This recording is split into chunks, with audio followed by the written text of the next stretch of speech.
I never thought the person who would ultimately save my life and restore my dignity would be the one I had quietly overlooked for years, my own father-in-law.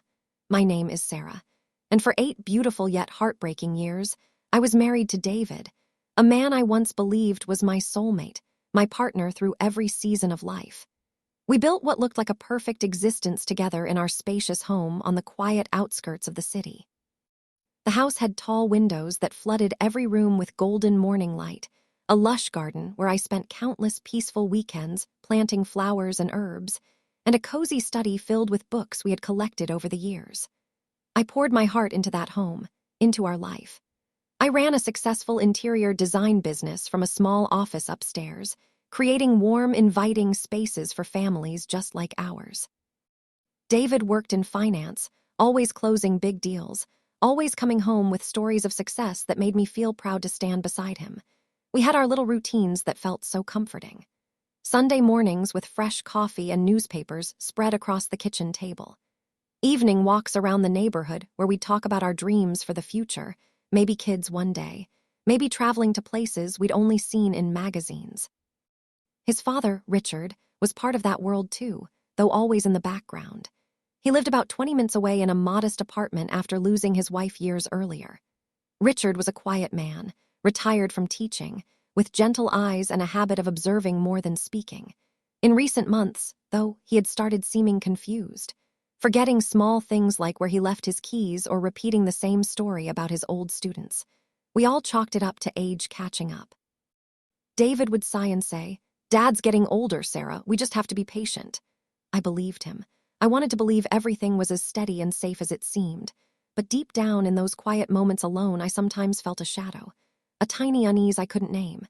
David had been traveling more for work, staying out later, his phone buzzing at odd hours. When I asked, he'd pull me close, kiss my forehead, and say I was overthinking. "You're my everything," he'd whisper. Those words used to melt my worries away. Now, looking back, they feel like carefully placed masks. It all came to a head on that warm Sunday afternoon in late spring. The flowers in my garden were just beginning to bloom in bright pinks and yellows. David was away again, another business meeting in the next city, he claimed. I invited Richard over for lunch, as I often did to keep him company. He arrived looking a bit frailer than usual, his steps slower, his smile soft but distant. We ate simple sandwiches and soup at the kitchen table. He complimented my cooking like always, but his hands trembled when he lifted his coffee cup. After the meal, I suggested we move to the living room for some tea. That's when his eyes met mine, and for a brief second, the fog of confusion lifted. They were sharp, focused, urgent. "Sarah," he said in a low, steady voice, "let's go to the study. There's something important I need to show you." Stomach tightened with a mix of curiosity and worry. I followed him down the hallway. Once inside the study with the door gently closed, he reached into the inner pocket of his worn jacket and pulled out a plain brown folder, unmarked and ordinary-looking. He placed it in my hands, his grip firm despite how fragile he had seemed moments before. "Open this only when you're completely alone," he whispered, his voice barely above a breath. "Promise me you won't mention it to David." "Not until you've seen everything inside. This is for your eyes first." Held my gaze for what felt like an eternity, and in that moment, I saw the real Richard, the intelligent, protective man who had raised David. Then, just as quickly, the confused expression returned. He patted my arm gently and shuffled back toward the living room, muttering something about forgetting his glasses. I stood frozen in the study, the folder heavy in my hands like it carried the weight of secrets I wasn't ready for. My heart pounded so loudly I could hear it in my ears. Little did I know that this unassuming folder held the power to shatter the life I had carefully built, and later, to help me rebuild it stronger than before. If you're watching right now, feeling like something in your own life feels slightly off, stay with me. Because what happened next changed me forever. I waited until the house was completely silent that night. David had texted earlier saying the meeting ran long and he'd stay at a hotel to avoid driving tired. "Don't wait up," he wrote, with a little heart emoji that now feels mocking. I locked myself in our bedroom, sat cross-legged on the soft rug, and with trembling fingers, opened the folder under the warm glow of the bedside lamp. What I found inside stole the air from my lungs. Page after page of undeniable proof. Photographs time-stamped over the last 2 years, David and my younger sister Emily laughing together at upscale hotels on the edges of town, their hands intertwined. Pictures of them in our own car, parked in hidden spots, sharing intimate moments that belonged only to a marriage.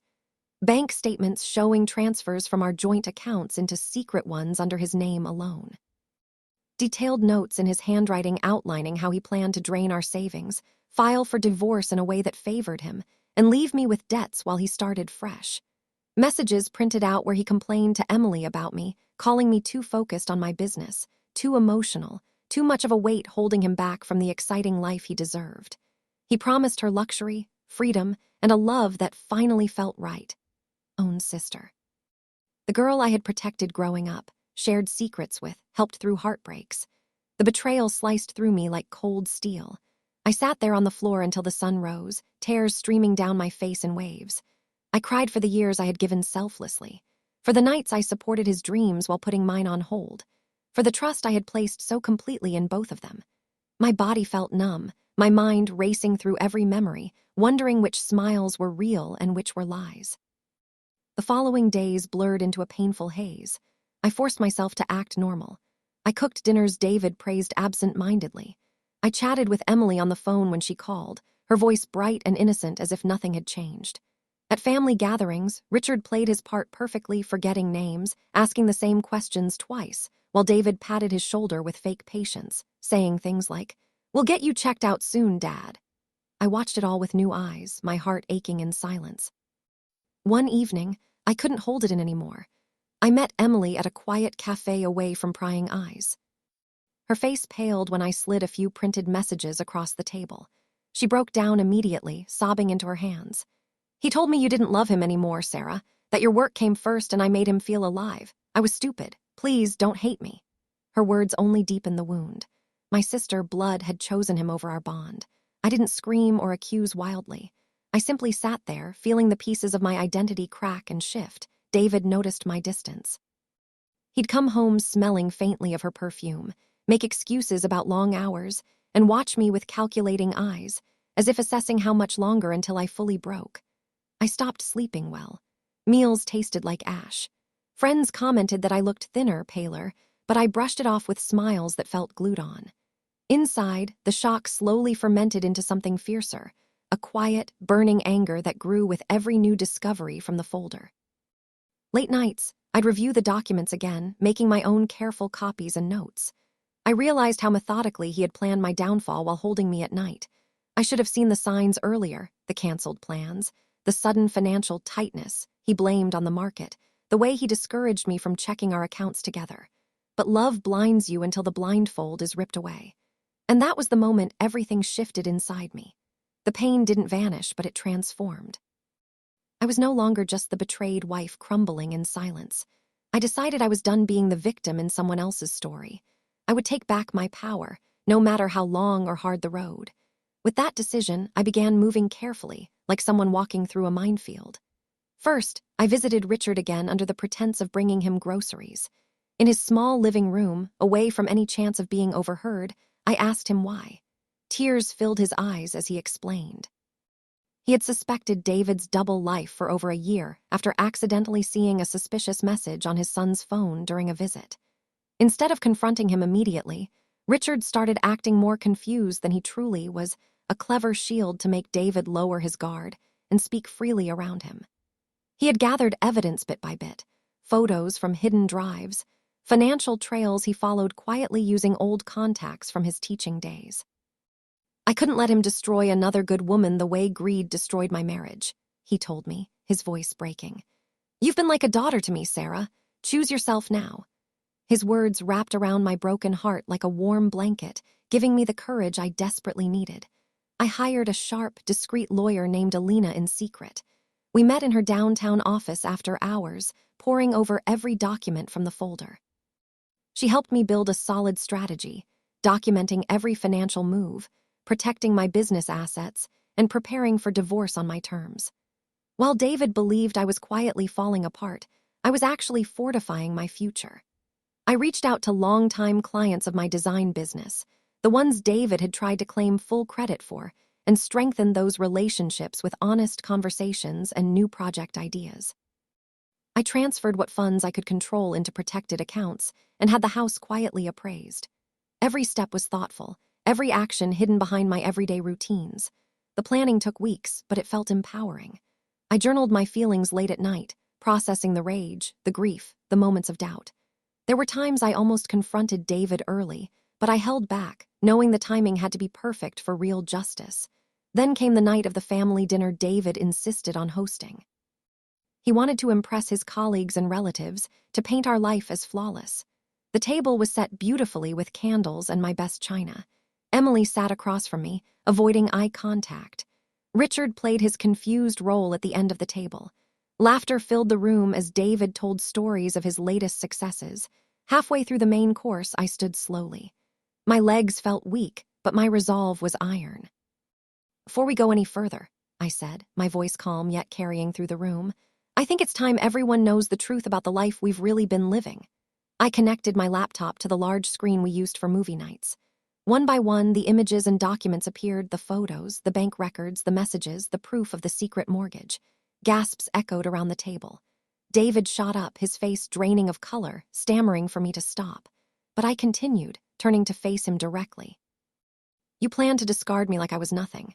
You involved my own sister in tearing down everything we built. You thought you could leave me broken and penniless. But I'm not the fragile woman you assumed. I've seen the truth, and now so has everyone else." Emily buried her face in her hands, sobbing. David's mother looked devastated, whispering questions to him. His colleagues shifted awkwardly, excuses ready to leave early. The room filled with tension thick enough to cut. Then Richard rose, dropping every pretense of confusion. His voice rang out strong and clear. "I gave Sarah the folder because I could no longer stand by and watch my son become a man who destroys the people who love him most. She deserves honesty. She deserves better." David tried to spin lies, claiming it was all a misunderstanding, that the evidence was fabricated. But the mountain of proof was undeniable. By the end of that evening, his carefully crafted image lay in ruins. Friends made hasty exits. Family members left with disappointed glances. In the weeks that followed, the consequences unfolded like a slow, satisfying wave.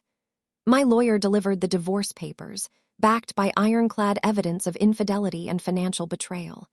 The court ruled in my favor. I kept the house, gained primary control of the business I had nurtured, and received fair compensation for what he had tried to steal. Several of his professional contacts distanced themselves after word spread through our circles. His reputation, once golden, now carried whispers of deceit. Emily relocated to another state, sending one final apologetic message I chose not to answer. Some wounds need distance to heal. David showed up one rainy evening, standing on the porch of the home that was no longer his. Rain soaked his shoulders as he begged, tears mixing with the downpour. "I made the worst mistake of my life, Sarah. Please give me another chance. We can fix this." His voice cracked with what seemed like genuine remorse. I stood in the doorway, looking at the man I once adored, and felt only a quiet peace settle over me. No rage, no desire for more pain, just closure. "I hope you find a way to become better," I told him softly. "But my chapter with you ends here. Take care of yourself, David." I closed the door gently, listening to his footsteps fade into the night. Today. Months later, I sit in the same house that now feels truly mine. The garden bursts with color I planted with new intention. My business has grown, new clients, bigger projects, and a team that respects my vision. Richard visits often. We share meals, talk about life, and he's become the father figure I never knew I needed. He says seeing me rise inspired him to reclaim his own sharpness and confidence. The journey taught me profound lessons. Betrayal cuts deep, but it also reveals your hidden strength. Sometimes the people closest to you disappoint the most, yet unexpected guardians appear in the shadows. Never underestimate your worth when others try to diminish it. If you're going through your own silent storm right now, feeling invisible, shattered, or alone in your pain, please know this: your story isn't over. The folder of truth will find you, or you will create it yourself. Choose healing. Choose growth. Choose to rise, even when it feels impossible. You are stronger than the betrayal that tried to define you. Thank you for sitting with me through this raw chapter of my life. If my words resonated, share this story with someone who might be silently suffering. Your support means everything. Until we meet again in the next story, hold on to your power and never let anyone dim your light.